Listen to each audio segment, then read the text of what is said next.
bienvenida a la sesión científica del Grupo de Interés en Oftalmología de la Universidad de La Sabana, OIGUS. Esta noche nos acompañan como invitados especiales los integrantes del Grupo de Interés en Oftalmología de la Universidad del Rosario, en cabeza de su mentora, la doctora de la Torre. Les recuerdo a todos que por favor diligencien el formato de asistencia de la charla, que va a estar disponible en el chat de la reunión a lo largo de la conferencia. Para mí es un placer introducir la charla del día de hoy, titulada Los nuevos avances de la topografía y la tomografía corneal, la cual va a estar a cargo de dos profesores invitados que son reconocidos en esta área, los doctores Virgilio Galvis y Alejandro Tello. El doctor Virgilio Galvis Ramírez es médico cirujano y especialista en oftalmología de la Universidad de Antioquia, especialista en segmento anterior y cirugía refractiva. Recibió un doctorado en Ciencias de la Visión de la Universidad de Oviedo en España en el año 2017. Fue el decano fundador de la Facultad de Medicina de la Universidad Autónoma de Bucaramanga y ministro de Salud de la República de Colombia entre el año 1998 y 2000. El doctor Galvis está calificado como investigador senior por la categorización de MinCiencias y en la actualidad es el director general del Centro Oftalmológico Virgilio Galvis y el presidente de la Junta Directiva de la Fundación Oftalmológica de Santander, FOSCAL. Adicionalmente, el doctor Galvis ejerce funciones de profesor asociado de segmento anterior y cirugía refractiva de la Universidad Autónoma de Bucaramanga y es el director ejecutivo del curso internacional de oftalmología FOSCAL. Dentro de sus muchas distinciones destacan el Premio Leones, Asociación Panamericana de Oftalmología en la Prevención de la Ceguera, entregado en Bogotá por la Fundación Internacional del Club de Leones y la Asociación Panamericana de Oftalmología en el Congreso Panamericano de Oftalmología del 2015. Y la medalla Álvaro Rodríguez de la Sociedad Colombiana de Oftalmología al Mérito Académico, entregada en el Congreso Nacional e Internacional de Oftalmología Virtual de la Sociedad Colombiana de Oftalmología en agosto del 2020. Al doctor Galvis lo acompañará el doctor Alejandro Tello Hernández, quien es médico cirujano y oftalmólogo de la Universidad Industrial de Santander y la Fundación Oftalmológica de Santander FOSCAL. Él también es especialista en segmento anterior y cirugía refractiva de la Fundación Oftalmológica de Santander. El doctor Tello recibió un doctorado en Ciencias de la Visión de la Universidad de Oviedo, España, en el año 2017. Adicionalmente, cuenta con un diplomado en Investigación Clínica de la Universidad Autónoma de Bucaramanga. En el momento, el doctor Tello ejerce funciones como director científico del Centro Oftalmológico Virgilio Galvis y director del Programa de Especialización en Oftalmología de la Universidad Autónoma de Bucaramanga, UNAB, y Fundación Oftalmológica de Santander, FOSCAL. Adicionalmente, el doctor Tello es el director del Grupo de Investigaciones Clínicas UNAB, categoría A1 de MinCiencias, y miembro del Grupo de Investigaciones FOSCAL, también categoría A1 de MinCiencias. Entre sus muchas distinciones destacan el premio de la Medalla Anual a la Investigación Científica, otorgado por Asocornia en el año 2006, y en 2 ocasiones el reconocimiento como oftalmólogo distinguido, otorgado por la Sociedad Colombiana de Oftalmología, primero en el 7º Congreso Nacional de Residentes en el año 2017 y nuevamente en el Congreso Nacional e Internacional de Oftalmología en el año 2020. Sin más preámbulos, los dejo con estos dos grandes profesores que nos hablarán sobre los nuevos alcances de la topografía y la tomografía corneal. Muchas gracias. Bueno, muy buenas noches. Les habla Virgilio Galvis y en compañía del doctor Alejandro Tello, mi exresidente de hace mucho tiempo y fellow después del segmento anterior. Ya nos hemos dedicado en este momento tan lindo de la vida a la investigación y damos por descontado este año de la pandemia, pero desde la televisión virtual, los medios virtuales hemos seguido con toda la actividad.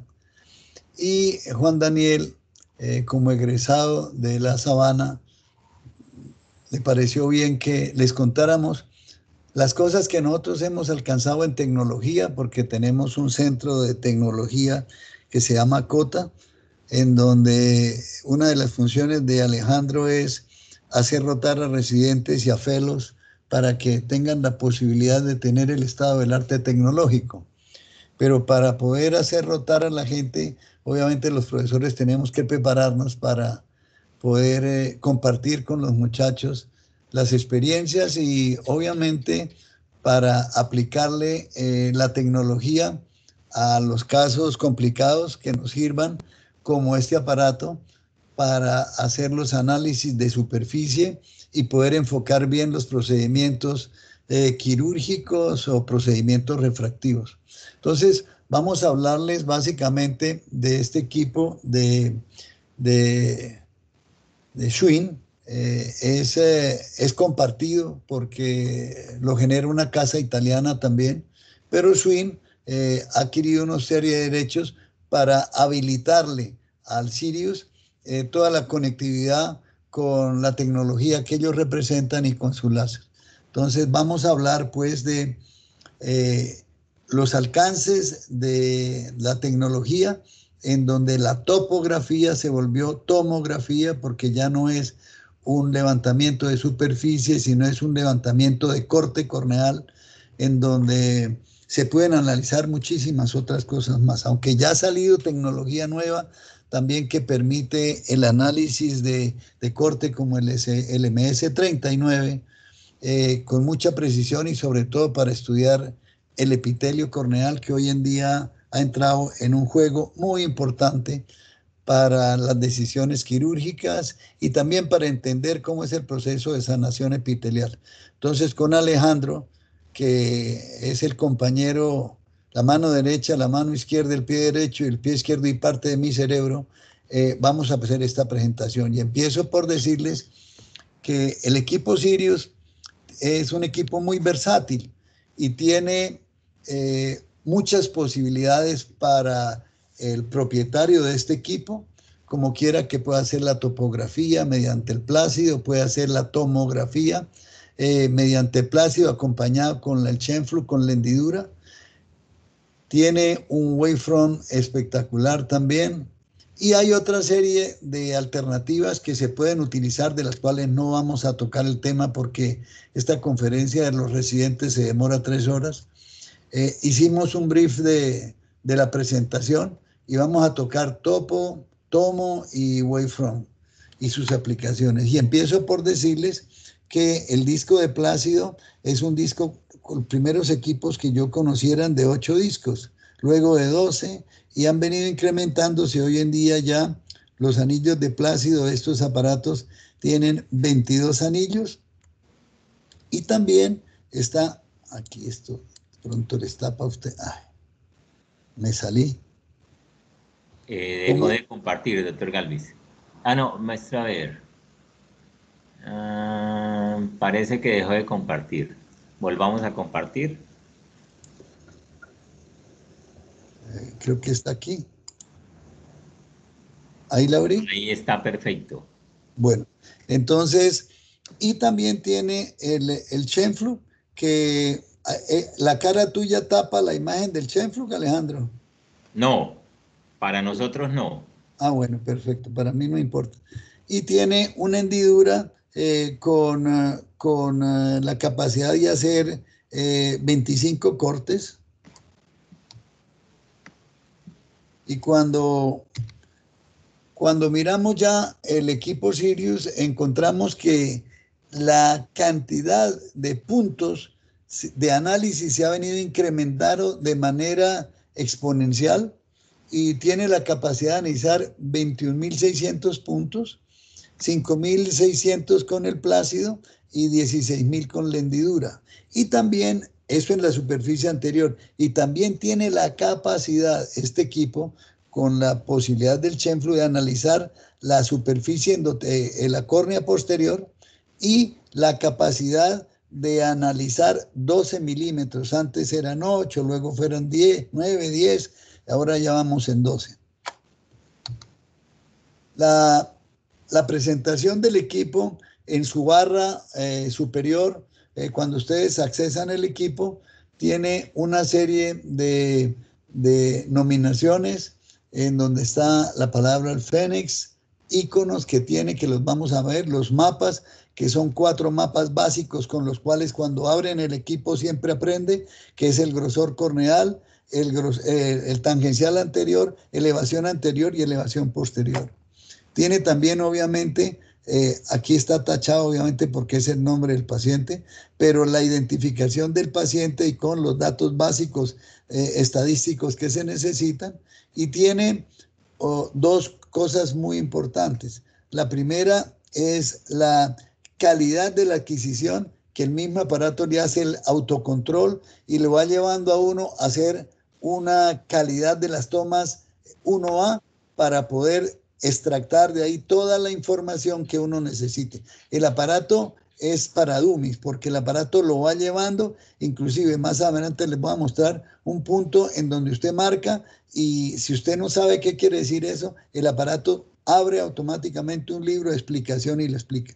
Entonces les decía, tiene el mapa de iconos que vamos a mirar, los 4 mapas básicos, la identificación y los índices de calidad que nos van a explicar, y posteriormente vamos a hablar de los índices, no solamente de calidad, sino el resumen de los índices de los cuales podemos extractar toda la información que nos da este aparato.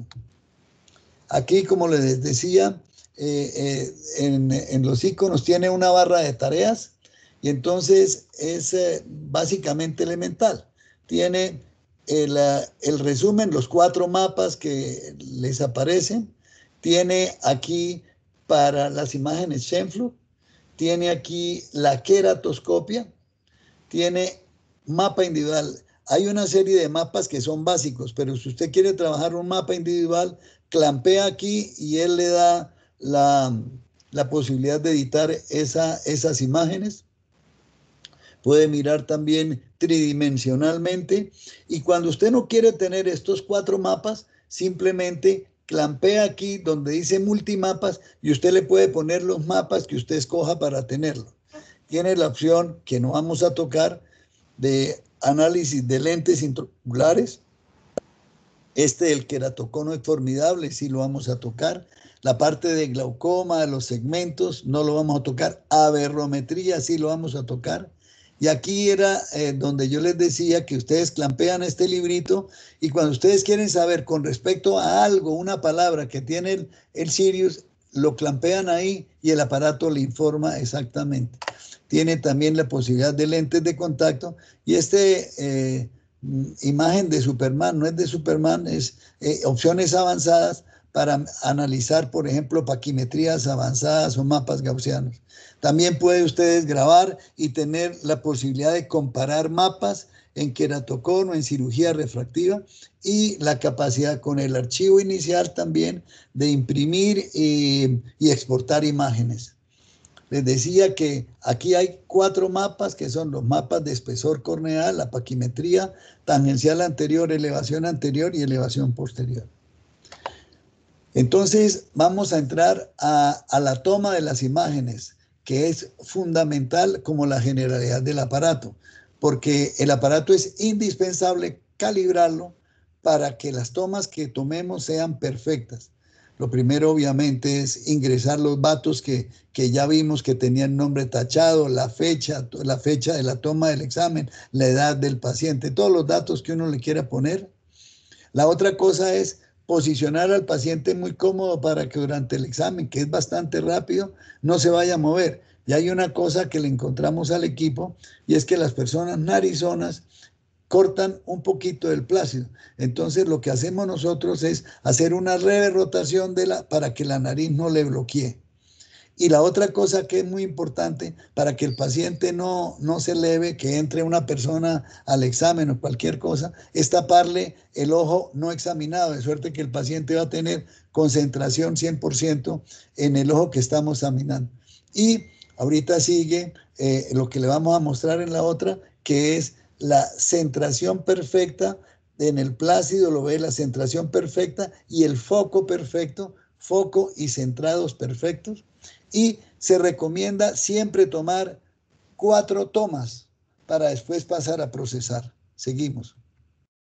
Aquí está, como les decía, el centrado, y está también el foco de nitidez, que tiene unas posibilidades de desenfoque, perdón, unas posibilidades de desenfoque, pero esto es vital para tomarlo. Entonces, les decía que se deben tomar 4 mapas. Aquí están los 4 mapas en donde le habla la calidad de la queratoscopia, la cobertura del plácido, que dijimos que ya tiene 12 milímetros, la cobertura del Shenflu, y el aparato le dice cuáles son, hasta eso llega, cuáles son los exámenes que usted están bien tomados. Aquí, por ejemplo, le está diciendo que el segundo, que es este que va allá, y el tercero tienen imperfecciones, y él le recomienda, después de los dos buenos, cuál es el mejor que debe tomar. Entonces, estábamos mirando la calidad de la toma, de la adquisición, que se basa en principios del Scheimpflug y principios del Plácido.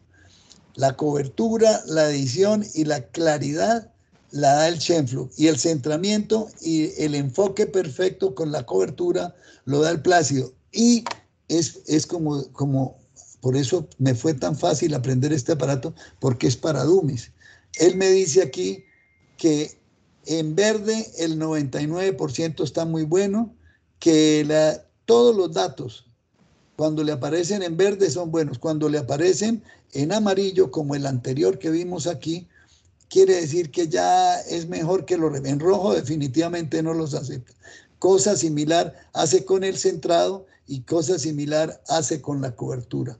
Entonces, una vez pasada ya la segunda fase, que es la de adquisición en perfectas condiciones, el aparato acepta, y entonces de ahí en adelante pasamos al análisis de los índices, después de la adquisición, de los índices que vamos a evaluar, que podemos evaluar con este equipo.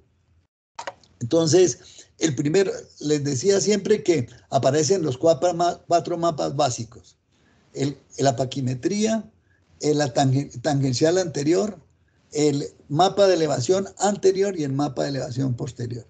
Y aquí están los índices de resumen, son todos estos que están aquí. El primero es el diámetro horizontal, que es visible de extremo a extremo. El otro es la pupila topográfica, que el aparato Sirius la llama así, pero para nosotros se llama el offset o la cuerda mu, que es indispensable, importante conocerla cuando se hace lentes premium para centrarlos perfectamente, o cuando se hace cirugía refractiva. Entonces se llama la cuerda mu y es el offset o pupila topográfica. Y hay otros indicadores que vamos a ver enseguida, que es el punto más delgado, el ápice, que es el punto más curvo, la cámara anterior mide, hace paquimetría, hace cámara anterior, mira el ángulo también. Bueno, eso lo vamos a ver más adelante. Es interesante que el rango de variabilidad normal para el offset está en 0,05 milímetros. Eso equivaldría a 50 micras, Alejandro. Sí, correcto. Bueno. También tiene otros indicadores, como les estaba mostrando, de la cámara anterior, en donde usted tiene el espesor corneal central, la profundidad de la cámara anterior, tiene 500 micras esa córnea, que es una córnea normal delgada, tiene una cámara anterior amplia, y el total es de 3.87. También le pueden mirar el diámetro horizontal de los ángulos, que es la distancia entre ángulos. Y otra cosa muy bonita que tiene, aquí está, no salió, aquí está, aquí está desde el epitelio y desde el endotelio. También tiene esta línea que se extiende y mide, que decía 12.14 de ángulo a ángulo, pero al trazar esta línea también les habla de la posición en que está el cristalino con respecto a esta línea, que es muy importante para quienes ponen, por ejemplo, los lentes fáquicos. Aquí, por ejemplo, está 0,11 de milímetro por detrás, o sea, serían 110 micras por detrás de la línea del cristalino. Ahora, estos índices que hemos venido aquí mirando del Sirius se pueden presentar de dos formas: en coordenadas cartesianas, como está en este punto, o en coordenadas polares. Y es muy fácil, simplemente usted mueve el dispositivo y lo pone en polares, o mueve el dispositivo y lo pone en cartesiano, y automáticamente todas las medidas que tiene se le transforman en XY o en vectores y ángulos. Entonces, por ejemplo, aquí esto, 0,05 milímetros con 0,50 micras con 80 micras equivalen a un ángulo a 100 micras con un ángulo de 88. Lo vamos a ver más adelante. Le muestra también dónde queda el punto más delgado de la córnea, 498, y demuestra también en esta córnea que vimos que era normal delgada, cuál es el punto más, bueno, 47 ya lo empieza a poner a pensar a uno, un conito. Tiene que confrontar con más cosas. Tiene también en vector de la cámara, todo coordenada se le pasa. Pupila topográfica, les recuerdo que es el offset o la cuerda mu. Y aquí este es muy importante. El offset es la distancia entre el eje visual y el centro de la pupila. Eso prácticamente es fundamental que lo tengan en mente siempre. Bueno, y aquí está, les decía, las coordenadas polares. Aquí está cartesianas y aquí están las polares, en donde el aparato, aquí están los componentes. En las polares, en vector, que es este, y en magnitud. Entonces le mide el ángulo y le mide también la longitud del vector. Es importante que el aparato toma referencia del centro de la pupila y de ahí inversamente desplaza sobre el centro de la pupila, está superotemporal al eje visual, pero la referencia es el centro de la pupila. El eje visual está inferonasal al centro de la pupila y es el punto de referencia para la cirugía refractiva. Esto básicamente, esto sería el offset, que el aparato se lo marca y que dijimos que es de 0,05 micras. Así, aquí está 50 micras, luego esto está dentro del rango de la normalidad. Otro indicador que tiene es la queratometría, y la queratometría la mide bajo el análisis de el índice queratométrico de refracción, y es la SIMK. Tiene otras formas de reportar también la queratometría, como queratometría de meridianos, hemimeridianos y el grado de periféricos, pero la verdad es que esto no, nosotros por lo menos no lo usamos. Pensamos que para el queratocono indicaba los meridianos y hemimeridianos y sí da una referencia, pero hay unos astigmatismos también que los hemimeridianos no concuerdan, entonces no le damos mucha trascendencia. Aquí está entonces las características de la SIMK anterior, porque el aparato tiene la posibilidad de medir la queratometría anterior y la queratometría posterior, que es la queratometría simulada.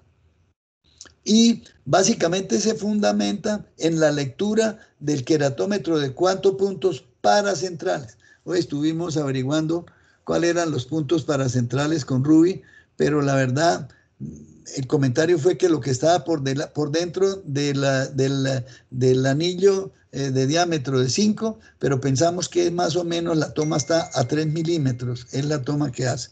Y entonces, con el índice Gullström, con este índice, él asume el posterior y nos da la queratometría 1, la queratometría 2 el promedio y el astigmatismo. Y lo reporta en estas gráficas.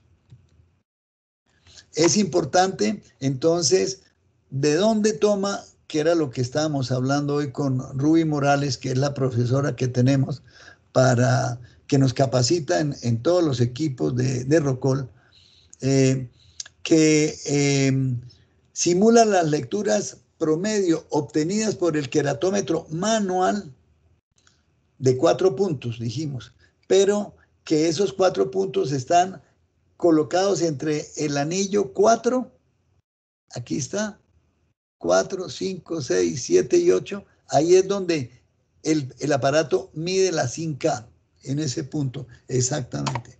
Y cuando la SIN-K, que miramos ahorita, 43, 42, 41, pues está muy bien, pero cuando ya aparece 47, entonces le decimos ojo porque puede estar usted enfrente de una córnea muy curvita o delante de un queratocono frusto por ahí.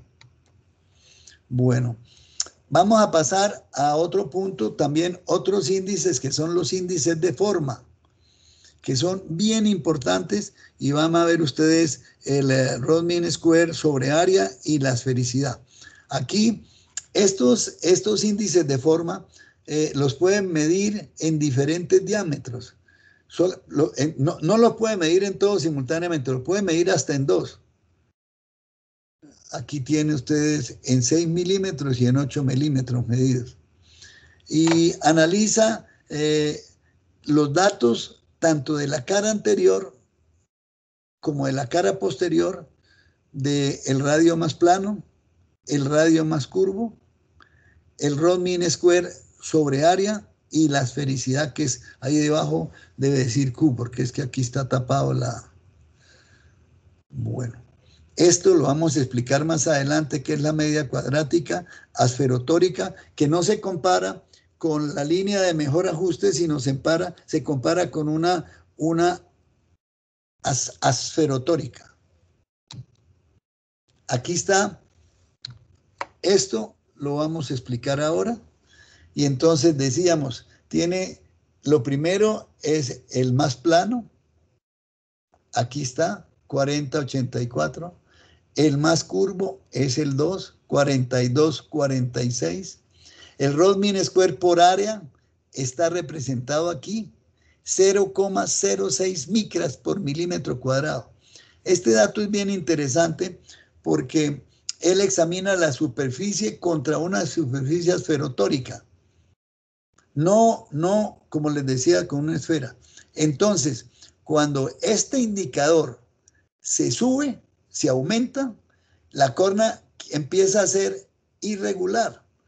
Y entre más aumente, pues más irregular será. Y entonces empieza uno a pensar que cuando uno tiene un Rod-Mean Square por área alto, ojo, que le pueda aparecer un queratocono, o un astigmatismo irregular, o una herida, o algo que le haya pasado a esa córnea. Y se puede medir tanto posterior como anterior. Y luego viene este concepto de asfericidad, que es la Q, que es la relación entre el radio de curvatura central sobre el radio de curvatura periférica. Ustedes, ahorita hay una formulita bonita que la pueden utilizar, porque la fórmula la deben saber cuando quieran calcular, pero ya los aparatos todos vienen y le reportan a uno la Q, aquí está. Y entonces cuando usted tiene una Q aquí, por ejemplo, de 24, usted sabe que esto es un rango de normalidad y que esta puede ser una córnea prolata. Aquí, esto es posterior. Y aquí ya se vuelve positiva y ya podría ser una prolata, ya tirando a oblata, ¿cierto? Aquí están los rangos, miren ustedes, de menos 0,25 a menos 0,40, hiperprolata de 50 a 70 y loblata es cuando la relación es 0 o ya el numerador es superior al denominador. Aquí, por ejemplo, aquí está la formulita. Q es igual al radio paraxial al cuadrado sobre el radio periférico al cuadrado, o sea, por ejemplo, 7 por 7, 49, y periférico que sea 8, 8 por 8, 64, por decir un ejemplo. Entonces aquí le da un determinado número, al dividirlo al cuadrado, le resta -1 en un diámetro. Es muy importante que la Q se tiene que medir siempre con referencia a un diámetro, ¿no? Y entonces cuando ustedes tienen aquí esto, tiene la diferencia de, esto es un estudio que se hizo de 105 ojos, en donde se encontró que casi el 80% de las córneas son prolatas y que el 5 al 20% de las córneas no son prolatas. O sea, que pueden ser oblatas, esféricas, si está en este punto, o hiperprolatas si ya se van para el otro lado. Para acá serían oblatas y para acá serían hiperprolatas. Aquí, por ejemplo, están las especificaciones de una córnea normal con asfericidad normal en un diámetro de 6 milímetros y en un diámetro de 8. Como la curva de tendencia del centro, que es más curvo, hacia la periferia, que va siendo más plano, es bastante regular y no tiene una pendiente, entonces los cambios de 6 a 8 no cambian sustancialmente.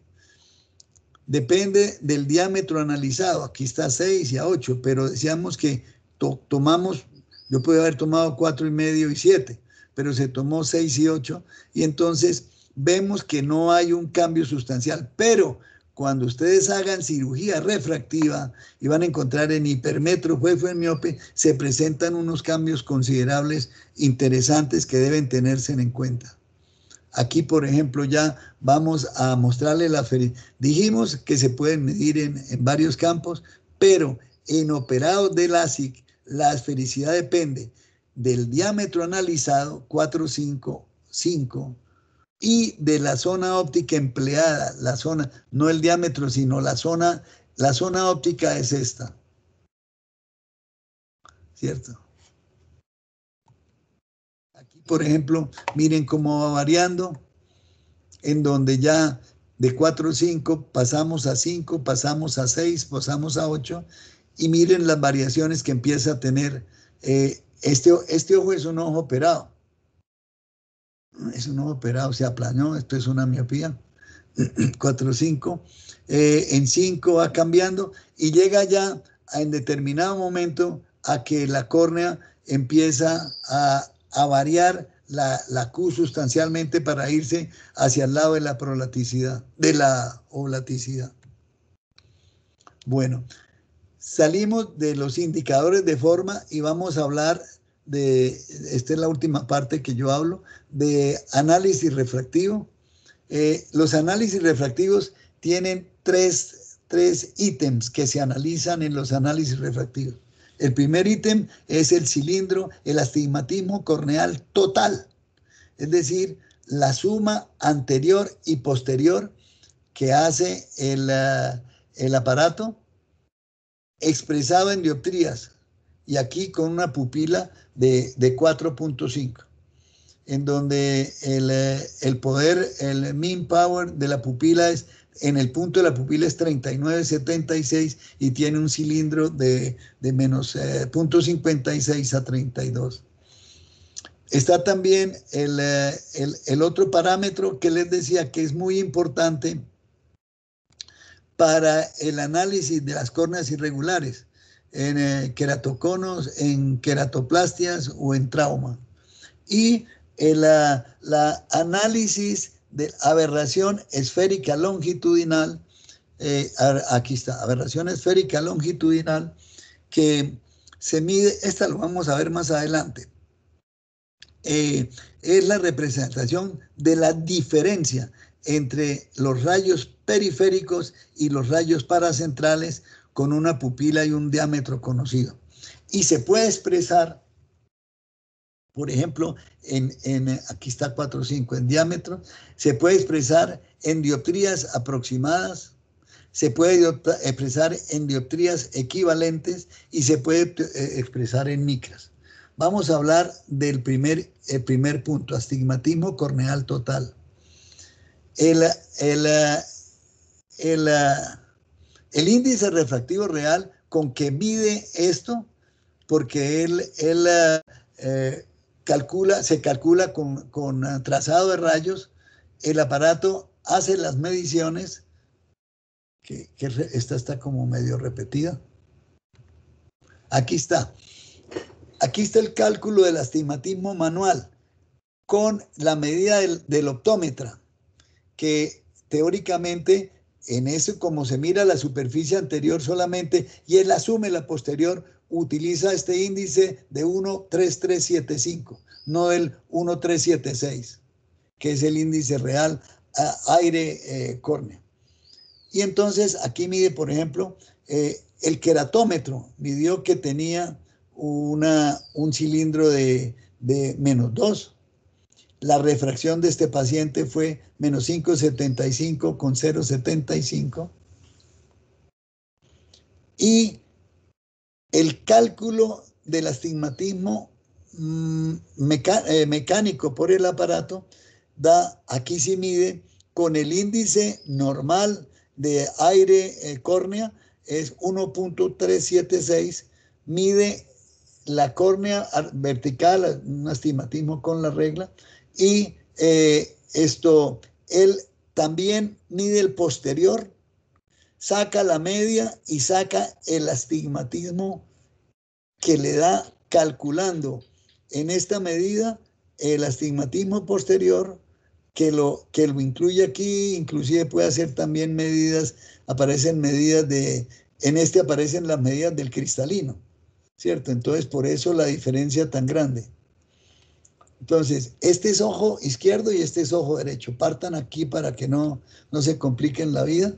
Y entonces aquí el astigmatismo calculado real contra la regla en el nomograma de Barrett le dice que uno tiene que tener, el astigmatismo es más o menos de 2.28, es a un diámetro de 4.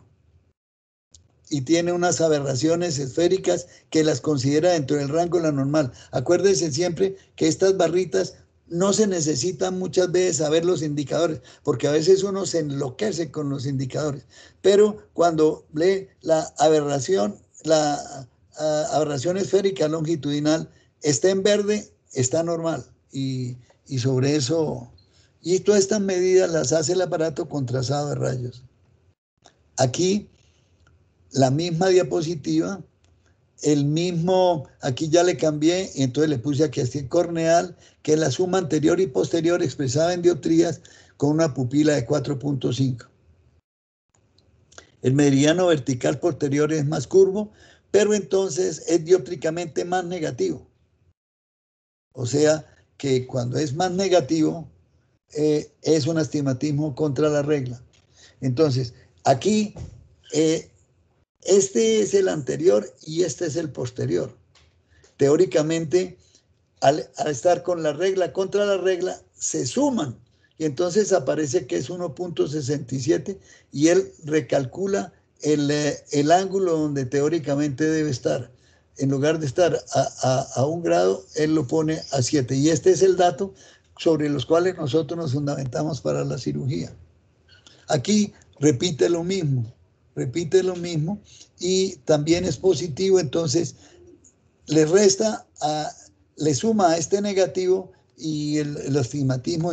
No necesariamente es una suma algebraica, no es una suma algebraica. El aparato hace internamente sus cálculos y también considera, aquí está la totalidad del defecto y ya hace una compensación de ser, lo vamos a ver más adelante. Bueno, entonces pasamos al análisis refractivo del astigmatismo. Entonces, cuando ustedes tienen estos datos y pasan a los nomogramas, usted tiene en el calculador de Alcon, por ejemplo, el nomograma de Barrett y el nomograma de Holliday. El nomograma de Barrett se puede utilizar se puede utilizar, aquí está, se suministra el astigmatismo queratométrico anterior y el nomograma supone el astigmatismo posterior contra la regla y ajusta, dependiendo del grado del astigmatismo, de 0,40 a 0,50. Pero si el astigmatismo posterior no es contra la regla, no puede usar el nomograma de Barrett. Se debe usar solo si se tiene la información que el astigmatismo posterior sea contra la regla. Y aquí el aparato Sirius le da que el astigmatismo es contra la regla, luego lo puede aplicar. Pero cuando el astigmatismo no se conoce o no es contra la regla,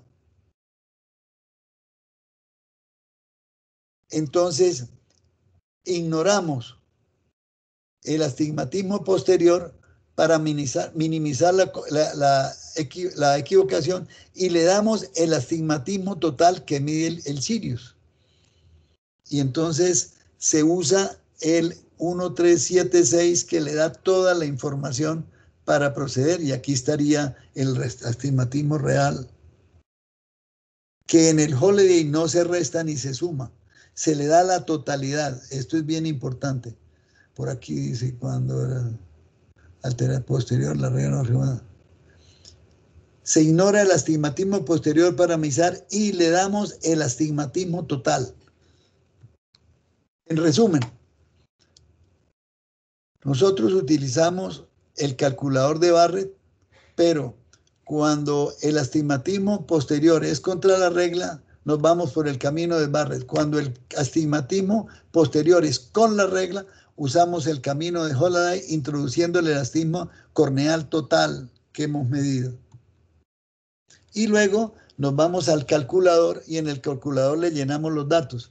Es interesante que nosotros manejamos mucho el calculador de Alcon porque somos Alcon dependientes con los lentes que implantamos premium.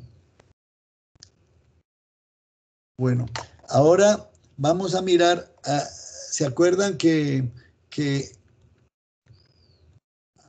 aquí habíamos hablado del cilindro, habíamos hablado de la mean pupil power por área, y ahora vamos a hablar de la aberración esférica? Los análisis refractivos. Entonces, la aberración esférica, ¿qué es? Es la diferencia del poder entre los rayos periféricos y los rayos paracentrales. En esta gráfica, los rayos periféricos y los rayos paracentrales caen teóricamente en el mismo punto. Luego es un ojo, un lente con 0 aberraciones. Pero, y esto va expresado en dioptrías o se puede expresar en micras, se puede expresar en muchas cosas. Pero cuando los rayos periféricos se enfocan antes que los rayos centrales,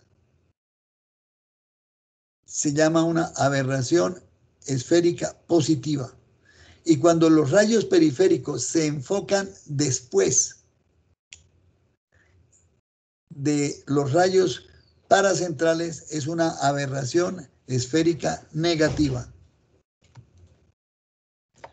Aquí, por ejemplo, una córnea normal de más 0,25, los rayos positivos se están enfocando antes de la córnea. Es interesante considerar que uno tiene aquí un poder y el poder de afuera es distinto y uno se puede equivocar, pero es que cuando los rayos que caen en la periferia, los rayos que van paracentrales o centrales, digamos, entran prácticamente con una desviación muy pequeña, pero los rayos que llegan periféricos llegan y tienen el ángulo de incidencia, y el ángulo de incidencia pues forma un ángulo agudo. Aquí sería aquí un ángulo agudo, y al formar un ángulo agudo los desvían muchísimo más que los periféricos, los paracentrales, que van mucho más atrás. Entonces, por eso Una córnea normal normalmente es oblata, que es que los rayos caen antes.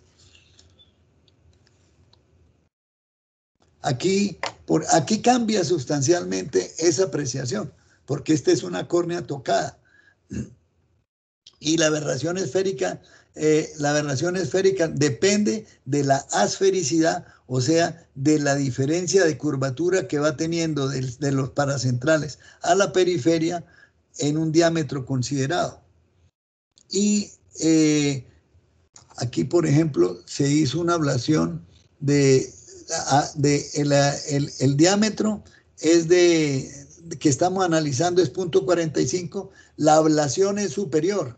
Entonces, esto está aplanado aquí, entonces, pero sin embargo el centro es más, entonces es una ablación, es una córnea oblata todavía. Pero en la medida que le empezamos a aumentar de 4 a 5, le subimos a 5 la ablación, todavía, la zona óptica aquí todavía es mucho mayor que el índice que estamos analizando. Entonces todavía se mantienen en el mismo rango. Pero en la medida, aquí volvimos, que eché para atrás. ¿No?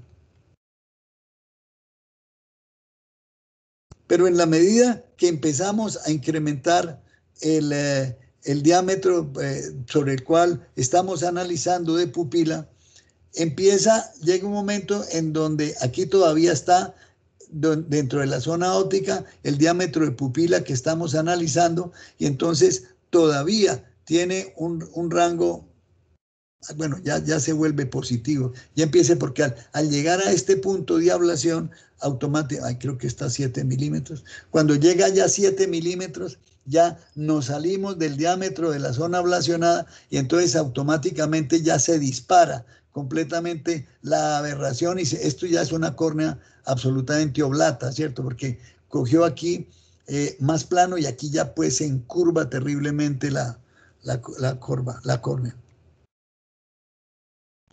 Alejo, creo que esto es tuyo. Sí, doctor Galvis. Entonces, como veíamos, creo que hay como un eco. De pronto, doctor Galvis, por lo que estamos conectados por el mismo usuario, es posible que nos toque que usted apague el micrófono un momentico. Entonces, como decíamos, cuando se opera en la córnea con el excimer láser, se aplana en el centro, y como ya habíamos mencionado, la córnea normalmente antes de cirugía, en un porcentaje muy alto de las córneas son prolatas. Prolatas es que son más curvas en el centro que en la periferia. Al hacer la ablación miópica, digamos que la córnea tiene una tendencia a ser oblata, pero en el caso anterior que mostraba el doctor Galvis, veíamos que a pesar de tener ese aplanamiento central, la córnea seguía siendo prolata analizando diámetros hasta 6 milímetros. Por eso decíamos que es muy importante el diámetro de la ablación. Por eso hoy en día se hacen ablaciones amplias de 6.2 de zona óptica, 6.5, 6.8, inclusive en hipermetropías de 7 o 7.2. ¿Para qué? Para que ese cambio de la prolaticidad no se haga en diámetros pequeños donde la pupila todavía pueda, digamos, alcanzar y se altere y se genere aberración esférica. Cosa que no pasaba anteriormente, que era el problema que teníamos con los láseres de hace 20 o 25 años, que este es el ejemplo. Entonces vemos cómo, si ven que la zona azul, la zona ablacionada, que además está un poco descentrada, pero es mucho más pequeña que en el caso anterior donde veíamos un diámetro azul mucho mayor. Entonces es una zona óptica muy pequeña, y por eso vemos aquí a la derecha donde dice anterior, y donde dice anterior, ahí vemos la Q que dice que es menos 0.32, pero a 3 milímetros de área. ¿Qué quiere decir eso?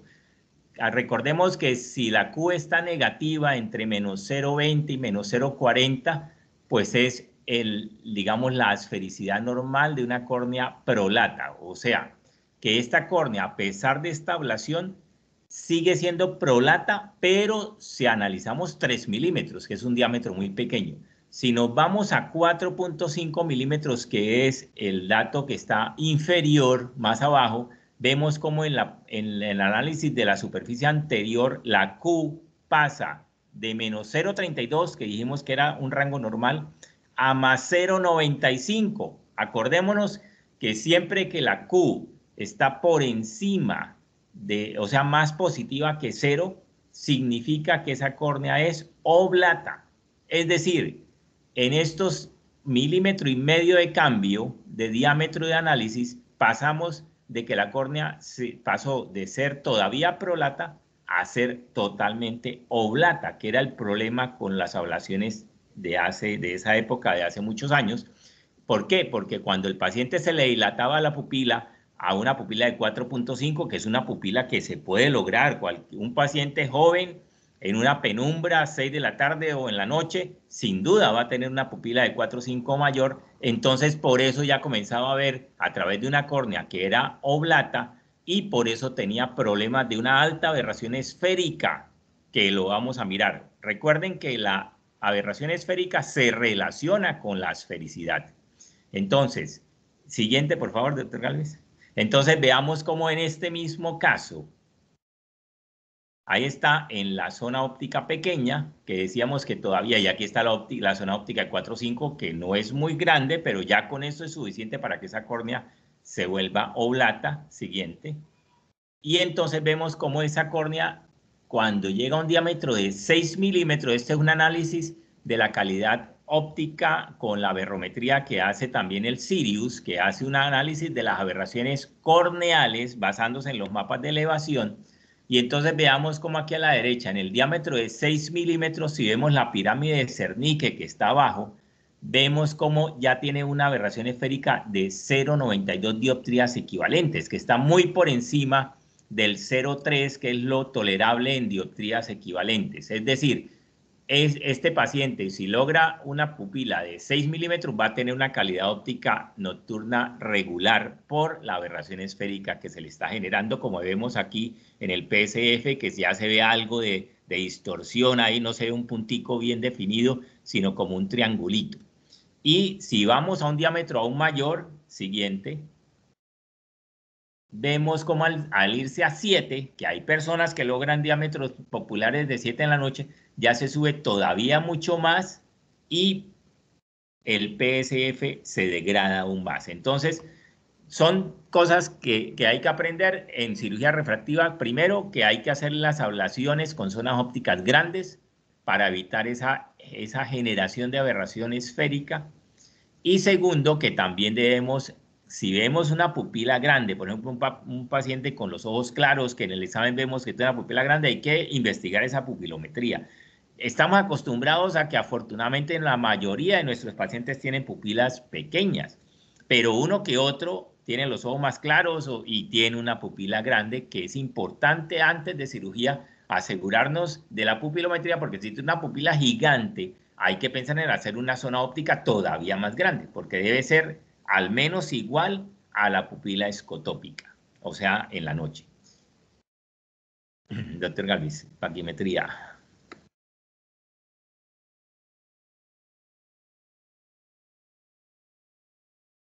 Tiene el micrófono apagado. El aparato tiene, como para las topografías, para las tomografías, para todo, una representación en colores. Y entonces hay unos señores que Clays y el señor Wilson, y era otra Maeda, Clays, Maeda y Wilson, hicieron una escala y pusieron que los colores cálidos, como el rojo, el anaranjado o el amarillo, se asociaban con zonas de paquimetría delgada, y que el azul y el verde lo consideran como normal, y el azul ya con córneas bastante gruesas. Y tiene un dibujito que Alejandro les va a contar más adelante, representa el punto más delgado de la córnea. Cuando aquí es una foto estática, pero cuando ustedes están haciendo el examen dinámico y ustedes corren el puntero, por donde se vaya moviendo el puntero, él le va midiendo.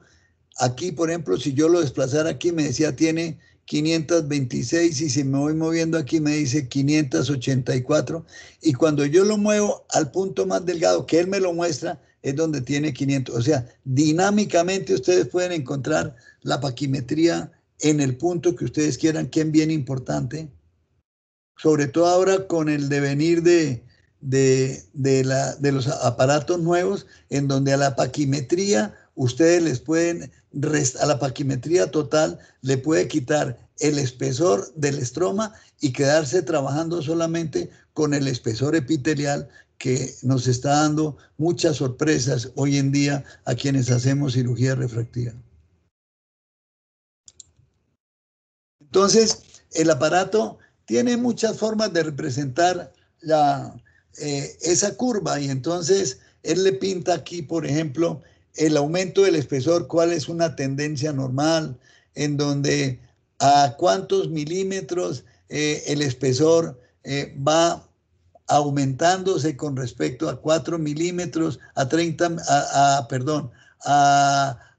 milímetros hay un incremento, un aumento del espesor del 30%, y aquí le va diciendo 1 milímetro tanto, a 2 milímetros más grueso, a 3 milímetros, todo eso se lo pinta el aparato, pero aquí también le pinta lo que es una córnea normal, la tendencia normal que tiene una córnea en cuanto al espesor del centro, que si fuera un queratocono sería muy delgadito, y en la medida que va aumentando, esto se va engrosando bastante, ¿cierto? O sea, la diferencia del grosor central con el periférico sería muy grande.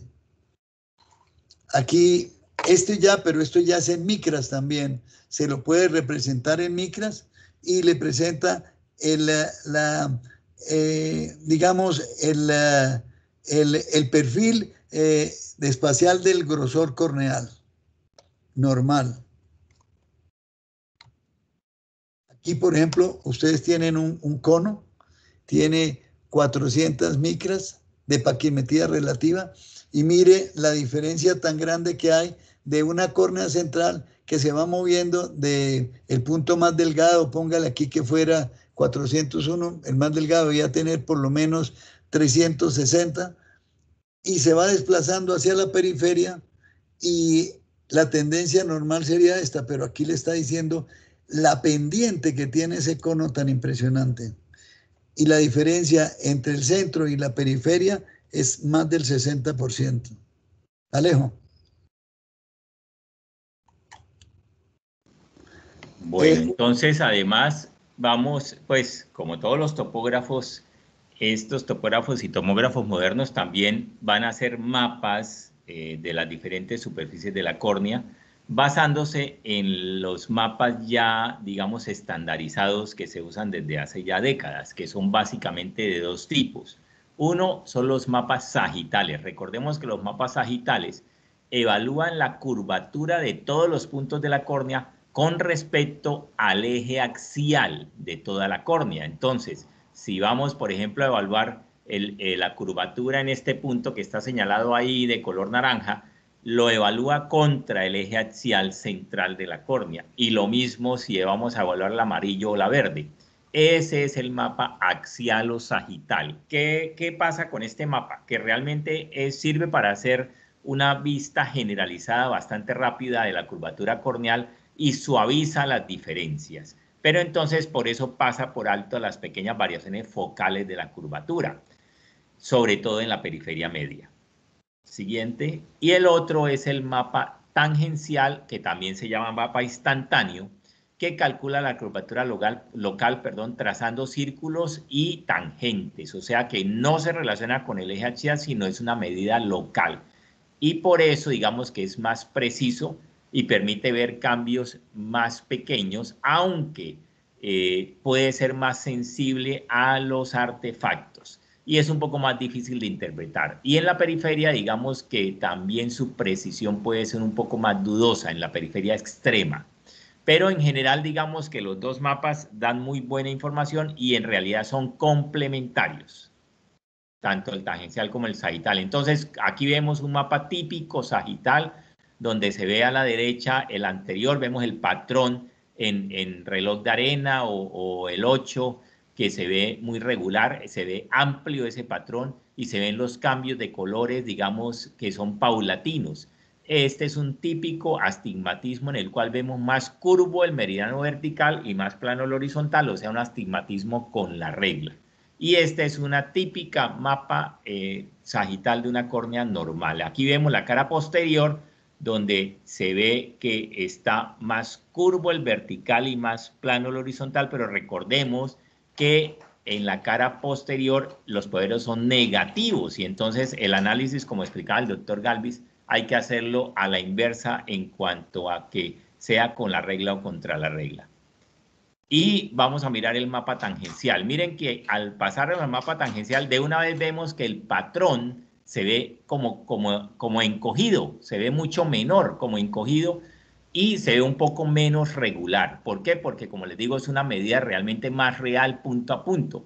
Pero en esas pequeñas irregularidades de la película lagrimal o esas alteraciones pequeñas de los discos de Plácido, pueden hacer que entre ruido y por eso se ve un poquito más irregular. Sin embargo, se considera que estos datos son más reales del tangencial, aunque en la periferia está la duda, porque la periferia extrema se ve demasiado plana. Y en el mapa tangencial posterior también este equipo lo puede hacer. Recordemos que se basa entonces en los índices de refracción reales del estroma y del humor acuoso y en la imagen de hendidura. Siguiente. También analizamos, como tiene una hendidura, puede analizar los mapas de elevación. La elevación la mide con respecto a una superficie de referencia, que en este caso lo mide contra una esfera para dibujar los mapas de elevación estándar.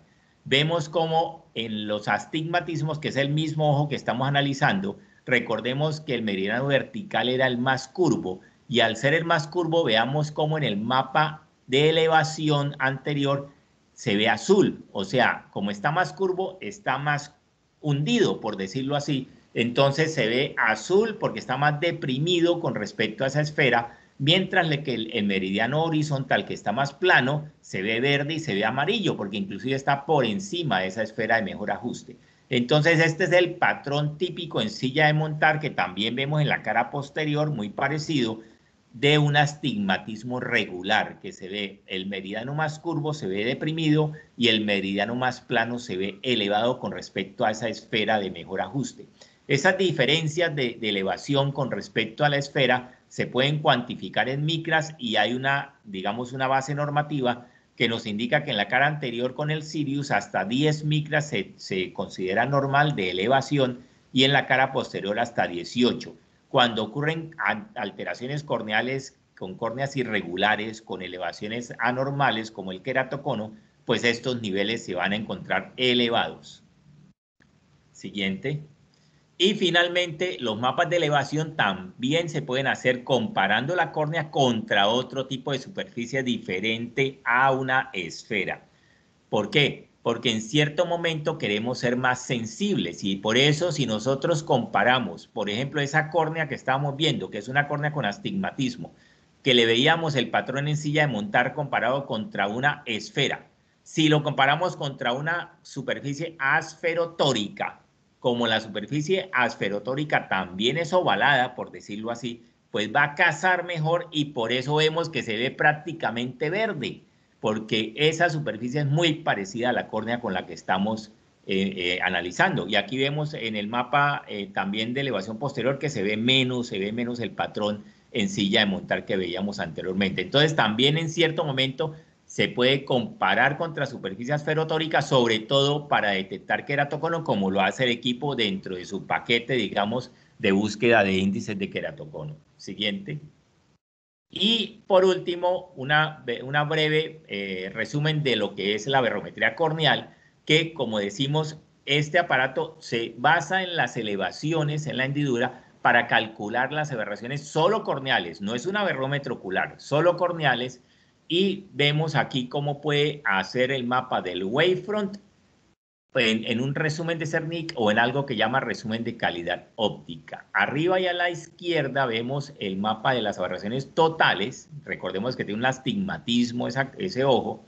Y a la derecha vemos el mapa de las aberraciones de alto orden. Entonces vemos cómo en este ojo específicamente las aberraciones que más marcan la diferencia pues son las de bajo orden, porque miren que aquí a la derecha donde vemos las barritas, miren que casi todas las barras están dentro de lo verde. Si ven que el coma, el trifoide, la aberración esférica alcanzan a estar dentro de lo verde porque es una córnea normal, que como en toda córnea normal, la gran porcentaje de las aberraciones pues son el astigmatismo que vemos aquí arriba, que efectivamente en la primera barra pues está muy alto, y abajo lo vemos que está en niveles de colores pues calientes. Siguiente.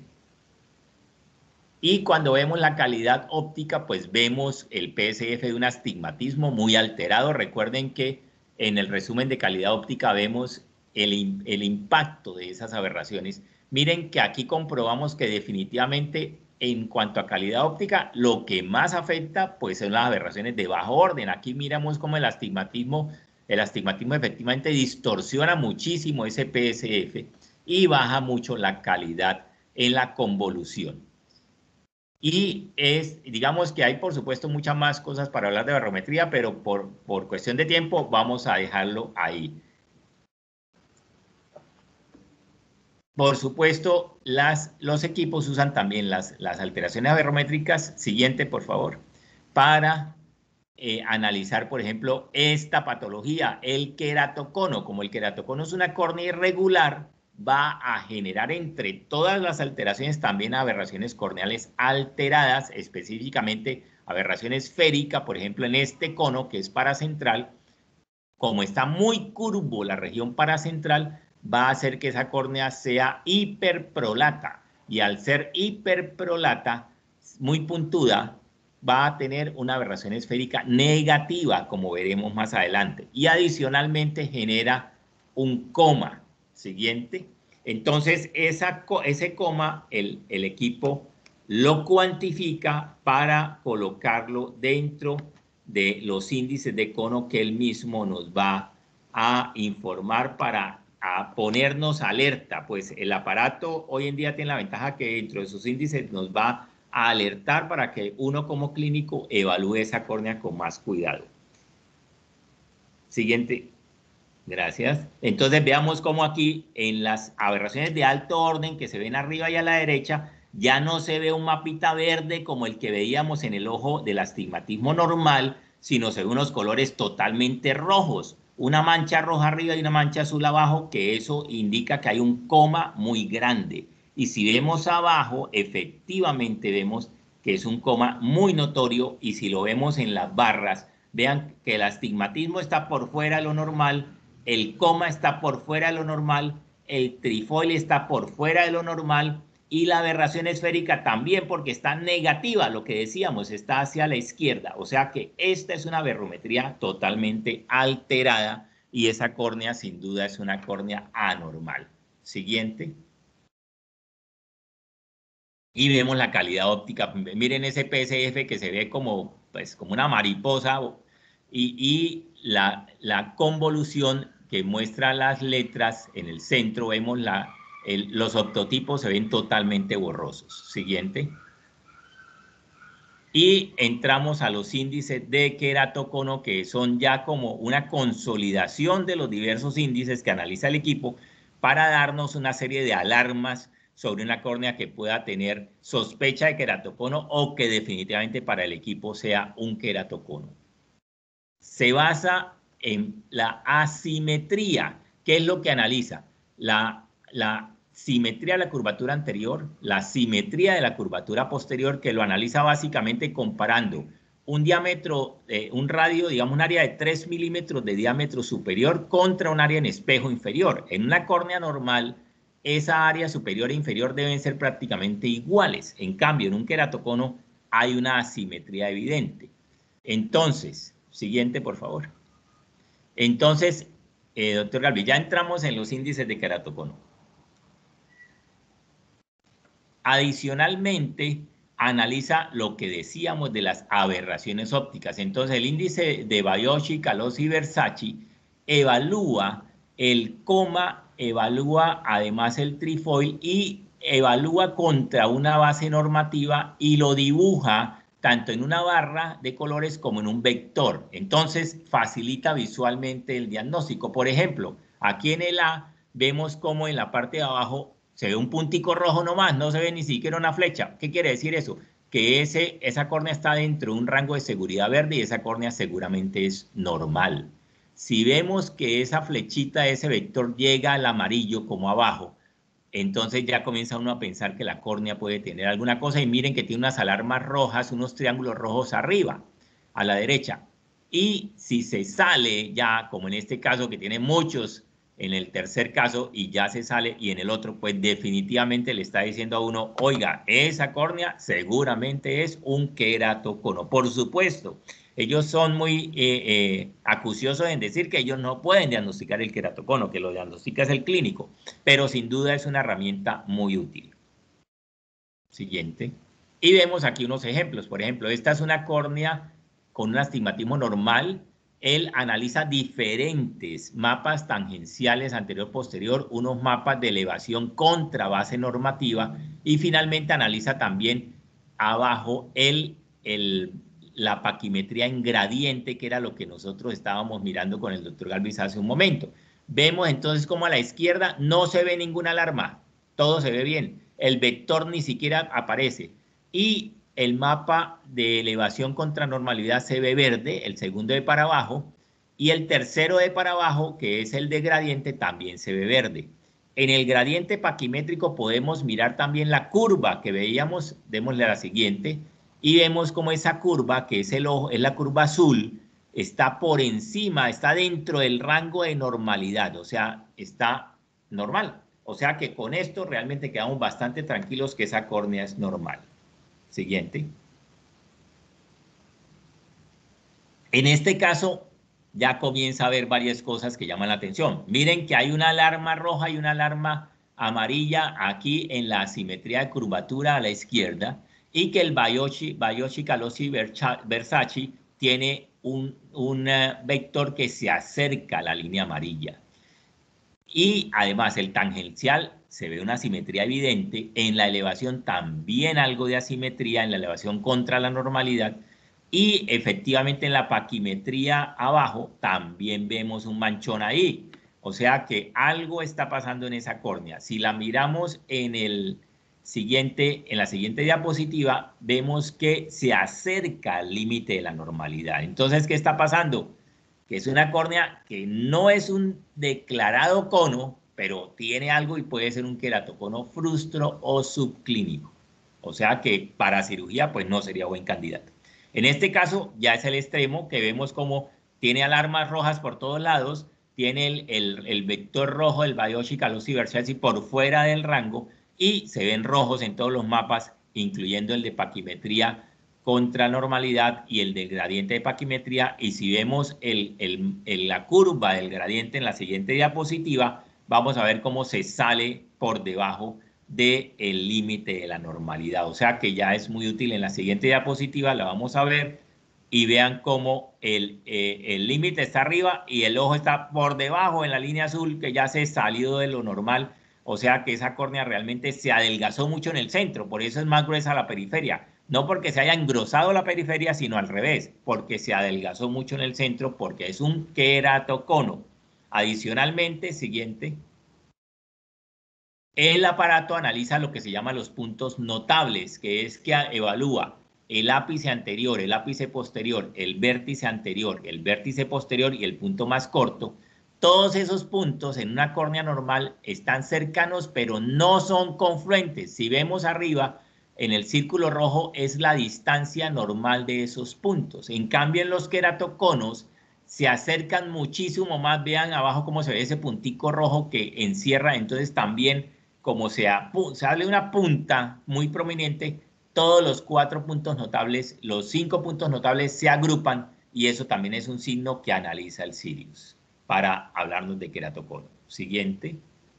Finalmente, un nuevo diseño es el mapa gaussiano, que es un mapa que calcula punto a punto la curvatura corneal y por eso digamos que oculta el astigmatismo simétrico. Vemos cómo es este el mapa gaussiano de la misma córnea que estamos viendo, que veíamos el 8 muy clarito. Miren que aquí no se ve el 8, o sea que oculta el astigmatismo simétrico. ¿Pero para qué sirve? Precisamente para resaltar el astigmatismo asimétrico. Vamos a la siguiente. Vemos como acá, que es el otro caso del queratocono frustro, sí se ve un manchón muy claro. Entonces, de pronto, en ese sentido, el mapa gaussiano también va a ser una herramienta para detectar queratoconos subclínicos o frustros porque los resalta. Por otro lado, el mapa gaussiano parece que va a tener la ventaja de la reproducibilidad, que depende menos de pequeños cambios en la fijación del paciente. En este caso, por ejemplo, bueno, hablando ya de la curvatura, vemos como en este punto habla de una curvatura de 49 dioptrías, perdón, que es por supuesto muy llamativo y sospechoso. Y como les decía, también parece que tiene ventajas en la reproducibilidad. Siguiente. Entonces, en queratoconos como este, que se ve el rojo, el manchón rojo evidente, entonces va a servir posiblemente como una herramienta para hacer seguimiento, porque un problema que tenemos con los queratoconos avanzados es que el paciente le cuesta trabajo fijar exactamente el mismo punto y puede tener una diferencia de una toma que se haga ahora y otra que se haga en 5 minutos. Entonces el mapa gaussiano va a permitir que sea más reproducible para permitir un seguimiento más cercano de los casos de cono. Pues eso era, nos alargamos un poco más de la cuenta, perdonen, y ese era el cuento que les queríamos echar. Entonces, muchísimas gracias. Muchas gracias. Ahora vamos a dar la palabra a quien tiene alguna pregunta. El doctor Forero está con la mano arriba. Cuéntenos, doctor. No, solamente quiero agradecer al doctor Galvis, al doctor Tello.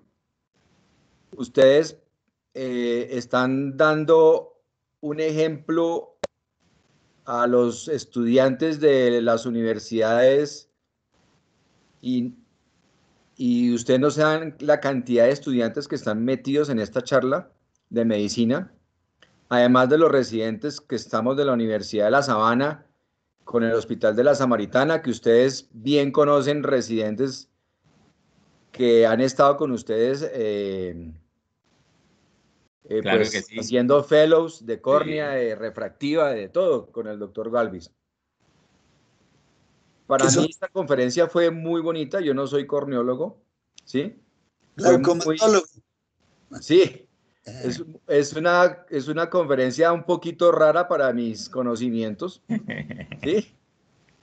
Pero no me imagino para los estudiantes también cómo debió ser de rara la charla, pero precisamente lo increíble de todo esto es que ya los estudiantes de medicina se están involucrando desde muy temprano a las especialidades médico-quirúrgicas y esa es el mérito de ustedes dos ahorita en este momento. Además, felicitarlos al doctor Galvis por el reconocimiento que se le hicieron hoy. Sí. Y no lo había visto con barba, doctor Galvis. Está una barba blanca, se ve Héctor, muy cineasta. Y era eso lo que le quería decir. Yo pienso que cualquier pregunta que yo les diga creo que va a quedar mal. Entonces muchas gracias. No, con mucho gusto. ¿Cómo será interesante que yo, que soy uveóloga, me quedé hasta el final? Pues muchísimas gracias a todos. La voz es inconfundible. Excelente conferencia. Sí, Gracias, doctor Tello y doctor Galvis, muchas gracias. Aquí tenemos muchos de los estudiantes del grupo de interés en oftalmología y yo creo que ustedes son un ejemplo también para toda la parte de innovación, de estar al día en todo, en que llegan unas técnicas y unos aparatos increíbles y ustedes están a la vanguardia. Entonces eso es un ejemplo increíble. Muchas gracias. Doctora Alejandra, tratamos de Alejandra y Héctor, nos gustaría estrechar un poquito más las relaciones porque la verdad, los alumnos que hemos recibido como médicos graduados que aplican para hacer la residencia en oftalmología de la Sabana, se han ganado los mejores puntajes. Entonces, también felicitarlos a ustedes como integrantes de la universidad, porque están gestando. De Rosario, que también son un hit. También nos ha ido muy bien con los egresados del Rosario, que hemos tenido varios que afortunadamente han rotado por aquí, hacen internado y salen directo a hacer residencia. Así es, pero también tengo rurales de la Sabana que también son una maravilla y he tenido, bueno, ahora salen una belleza de esos. No, pero fíjese, lo interesante de estas reuniones, doctores y doctora Alejandra, es que estamos uniendo fuerzas, ¿sí? Rosario, Sabana, Foscal, Bucaramanga, no sé qué más decir, pero eso es una dicha de esta reunión. Muchas gracias. Sí. Sin duda. Yo creo que estamos haciendo un trabajo muy unido entre pregrado y posgrado de oftalmología de la Sabana, y esto nos ha llevado a buenos resultados con los residentes. Y nuevamente los felicito por la conferencia tan excelente que acabaron de dar. Bueno, mi amor. Muchísimas gracias, muchas gracias, doctora Héctor, doctora Alejandra. Un abrazo. Gracias a ustedes. Gracias por la invitación y estamos pendientes. A Héctor un abrazo y a Alejandro un beso. Gracias, lo mismo, un beso. Un beso.